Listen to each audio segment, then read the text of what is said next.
Bonjour, cette petite vidéo a pour but de vous présenter l'évolution de la ville de Tours pour expliquer un peu comment s'organise une aire urbaine aujourd'hui. Alors si on prend le plan de la ville de Tours aujourd'hui, tel que vous le voyez, c'est une ville, une grande superficie, et qui en fait on va diviser en trois parties. Alors revenons en arrière, ou plus exactement revenons dans l'Antiquité. Vous avez la ville de Tours, Caesaro-Dunum pour être exact, euh, qui apparaît au 1er siècle après Jésus-Christ. C'est une ville, une cité romaine classique avec des monuments, des temples, un amphithéâtre. On en a trouvé la trace d'ailleurs, hein, quelques monuments dans le centre-ville d'aujourd'hui, avec des traces archéologiques, des bouts de mosaïque. On avait aussi une noria, vous savez, c'est une alimentation de la ville en eau courante par une grande roue qui récupérait l'eau de la Loire, des fermes, et puis aussi un très grand amphithéâtre, hein, une arène dans laquelle on imagine il y avait des spectacles, combats de gladiateurs et autres.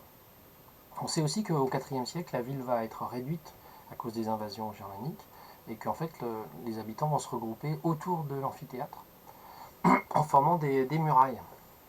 En fait, l'amphithéâtre va être transformé en ville fortifiée. On le voit bien d'ailleurs sur les images de Google Earth. Vous avez ici la cathédrale et si vous regardez bien là, hein, vous avez la trace de l'amphithéâtre avec une muraille ronde, hein, et un mur d'enceinte. On le voit encore mieux d'un peu plus loin. Et ça, c'est en fait la ville du IVe siècle, hein, où on voit ici les traces de la muraille, jusqu'ici d'ailleurs. Hein, cette muraille que vous avez représentée ici. On la voit d'ailleurs aussi quand on se balade dans le quartier. Certains sont déjà venus avec moi ici, hein. Donc là, on a une ancienne tour du IVe siècle.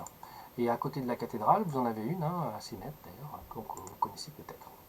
Alors en fait, ça nous montre bien que dans le centre-ville de Tours aujourd'hui, hein, vous avez des éléments de l'histoire ancienne. Vous avez aussi le château du Moyen-Âge ici. Donc si on prend la ville de Tours, on va distinguer un premier élément qu'on peut appeler le centre historique. Alors la ville va grandir ensuite au cours du Moyen-Âge. Alors cette cité fortifiée que vous voyez là va s'élargir. Elle va finalement reprendre la taille de la ville antique. Et ça ne va pas tellement bouger. Au XVIIe siècle, on a à peu près toujours la même ville, avec la cathédrale que je vous ai montrée précédemment, et la basilique Saint-Martin. Au XIXe siècle, hein, finalement, on n'a pas non plus bougé, toujours ici, la ville avec la cathédrale, la basilique Saint-Martin de l'autre côté. On a même d'ailleurs une représentation par ballon aérien du milieu du XIXe siècle, les années 1850, avec la cathédrale, la basilique Saint-Martin qui vient de s'effondrer d'ailleurs dans les années 1870 du coup. Ici, vous avez la future place Jean Jaurès qui s'appelle autrefois la place Royale. Et derrière, bah, vous voyez, c'est la campagne. En fait, la ville, elle ne va pas plus loin qu'à la place Jean Jaurès. Il va y avoir une révolution, elle a lieu à la fin du 19e siècle, c'est la révolution industrielle. Là, en rouge, vous aviez la ville telle qu'on l'avait vue jusqu'à présent, et puis il va y avoir la gare qui va être créée. Et puis, c'est l'âge industriel, on l'a vu en quatrième, hein, les machines, la machine à vapeur, la gare qui est créée, donc, et qui va créer beaucoup de richesses autour de cette activité. D'ailleurs, la gare n'a pas beaucoup bougé aujourd'hui. Alors, si on reprend notre plan, on avait donc le centre historique, et on va rajouter le quartier du 19e siècle, la ville industrielle, si vous voulez, pour faire un ensemble qu'on va appeler la ville-centre. C'est-à-dire, finalement, c'est la ville d'avant 1950. La ville de Tours avant 1950, elle ressemble à ça. Ça correspond d'ailleurs toujours aujourd'hui à ce qu'on appelle la commune de Tours. Et dans les années 1950, il va y avoir, juste après la Deuxième Guerre mondiale, une augmentation énorme de la population. On parle de baby boom. Et on va construire de nouveaux types de bâtiments pour accueillir beaucoup de nouvelles populations. On va appeler ça les grands ensembles, hein. Ce sont des logements collectifs qu'on va mettre autour de la ville, là où il y a de la place. Alors par exemple ici, vous avez le quartier du Sanitas, hein, qui a été construit dans la zone détruite autour de la gare. Mais d'autres quartiers, hein, le quartier du Beffroi, qui est plus près de chez nous, vous connaissez, avec qu'on appelle aussi quartier de l'Europe, avec le Beffroi ici. Vous avez le centre commercial au champ à côté là. Vous avez les Tourettes, notre quartier, hein, là aussi c'est le même principe, hein, avec des grands ensembles. Alors, une petite taille globalement, hein. Ici vous avez le cimetière Saint-Forien, le cimetière Sainte-Radegonde, pardon. Et puis d'autres quartiers beaucoup plus grands, hein, comme les Fontaines à Tours Sud, hein, avec ces constructions très originales avec des toits en forme oblique qui ont beaucoup marqué l'image de la ville de Tours dans les années 1970. Et puis bien sûr, Jouer les Tours et Saint-Pierre-des-Corps, qui sont aussi de très très grands ensembles. Alors si on reprend notre plan, on avait donc cette ville-centre jusqu'à 1950, et on va y rajouter toute une zone construite autour, qui s'étale, et qu'on va appeler la banlieue.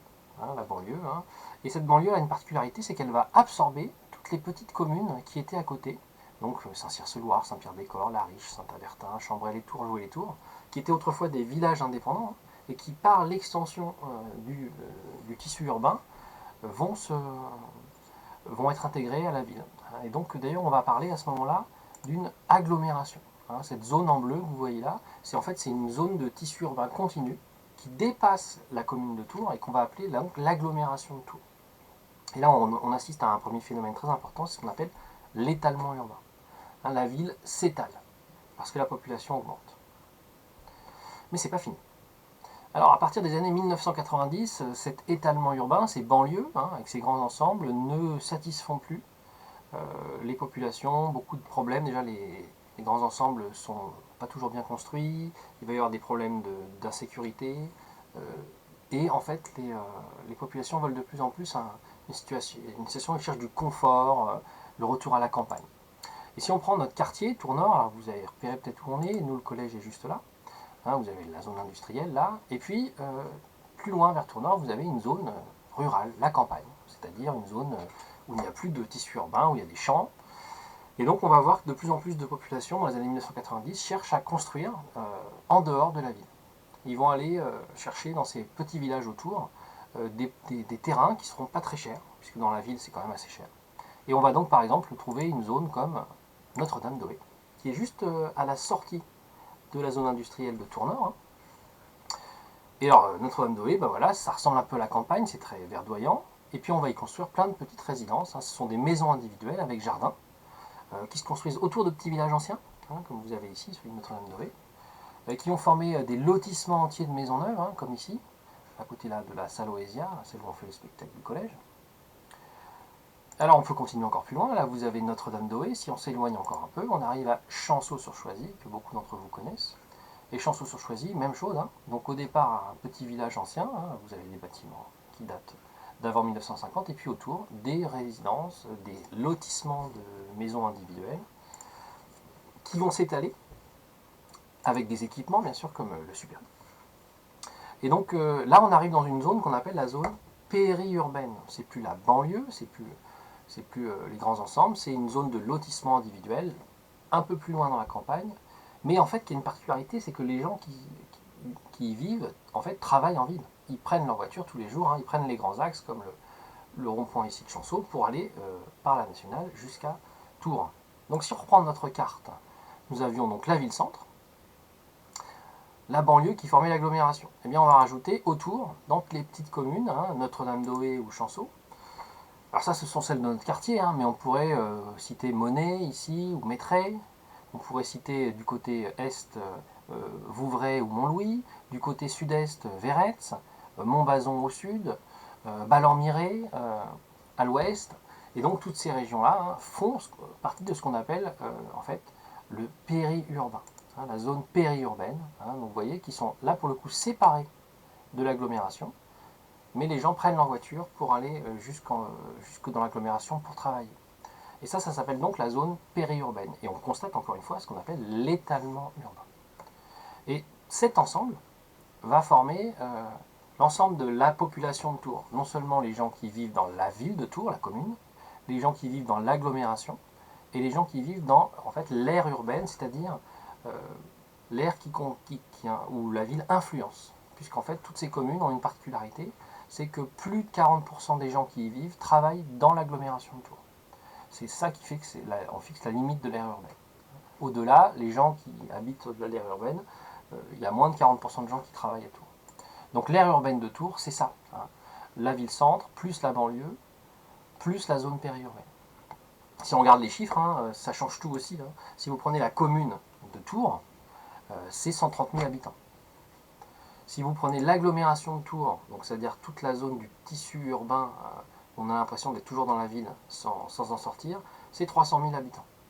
Autrefois, on comptait en agglomération. Et aujourd'hui, on compte en aire urbaine, une aire d'influence. Et donc là, la ville de Tours, c'est 500 000 habitants. Donc c'est-à-dire la commune, plus l'agglomération, plus les gens de la zone périurbaine. Par exemple, Chanceau, Ce qui nous amène à cette conclusion. Les habitants de Chanceau sont des habitants de Tours. Nous sommes tous les habitants de la même aire urbaine de Tours. Voilà, je vous remercie.